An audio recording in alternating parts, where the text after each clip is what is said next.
అసెంబ్లీలో ఆమోదించిన బిల్లులపై రాష్ట్రపతికి గడువు విధిస్తూ ఇటీవల సుప్రీంకోర్టు ఇచ్చిన తీర్పుపై ఉపరాష్ట్రపతి జగదీప్ ధన్ఖడ్ స్పందించారు.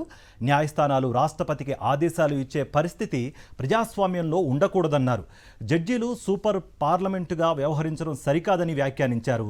శాసనసభలు ఒకటికి 2 సార్లు ఆమోదించిన బిల్లులను గవర్నర్లు ఆమోదం తెలపకుండా కాలయాపన చేయడం, రాష్ట్రపతి పరిశీలనలో ఉన్నవి తీవ్ర జాప్యానికి గురికావడంపై ఇటీవల సుప్రీంకోర్టు సంచలన నిర్ణయం తీసుకుంది. గతంలో ఎన్నడూ లేని విధంగా ఈ అంశంలో గవర్నర్తో పాటు రాష్ట్రపతికి డెడ్లైన్ విధించింది. గరిష్టంగా 3 నెలల్లోగా ఆ బిల్లులను ఆమోదించడమో తిప్పి పంపించడమో చేయాలని నిర్దేశించింది. రాష్ట్రపతికి గడువు విధిస్తూ సుప్రీంకోర్టు ఇచ్చిన ఈ తీర్పు చర్చనీయాంశమైంది. డిఎంకే సుప్రీమో కరుణానిధి స్మారకంపై రాజకీయ దుమారం రేగింది. కలైంగర్ స్మారకంపై శ్రీవిల్లిపుత్తూర్ ఆలయ గోపురం నమూనా ఏర్పాటు చేయడాన్ని బీజేపీ తప్పుబట్టింది. ఇది హిందువులను కించపరిచినవేనని ఆక్షేపించింది.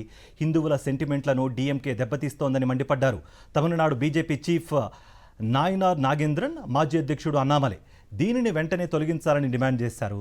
అయితే గోపురం నమూనా ఏర్పాటును డిఎంకే సమర్థించుకుంది. శ్రీవల్లిపుత్తూర్ ఆలయ గోపురం తమిళనాడు ప్రభుత్వ చిహ్నంలో భాగమని పేర్కొంది. ఉత్తరప్రదేశ్లోని రాంపూర్లో దారుణం చోటు చేసుకుంది. 11 ఏళ్ల బదిర బాలికపై ఓ కీచుకుడు లైంగిక దాడికి పాల్పడ్డాడు. పొలాల్లో తీవ్ర గాయాలతో నగ్నంగా పడి ఉన్న బాధితురాలని కుటుంబ సభ్యులు స్థానిక ఆసుపత్రికి తరలించారు. ఆ చిన్నారికి వైద్య పరీక్షలు నిర్వహించిన డాక్టర్ కీలక విషయాలు వెల్లడించారు. ఒకరు కంటే ఎక్కువ మంది బాలికపై అత్యాచారం చేసినట్లుగా తెలుస్తోందన్నారు. బాలిక ముఖంపై బలమైన గాయాలైనట్లుగా వెల్లడించారు. ఆమె ప్రైవేట్ భాగాలపైన సిగరెట్తో కాల్చిన గాయాలున్నాయని తెలిపారు. ఘటనపై పోక్సో చట్టం కింద కేసు నమోదు చేసిన పోలీసులు సీసీటీవీ దృశ్యాల ఆధారంగా నిందితుడిని గుర్తించారు. పట్టుకునేందుకు ప్రయత్నించగా అతడు పోలీసులపైకి కాల్పులు జరిపాడు. ఎదురు కాల్పుల్లో నిందితుడి కాలికి గాయమైంది.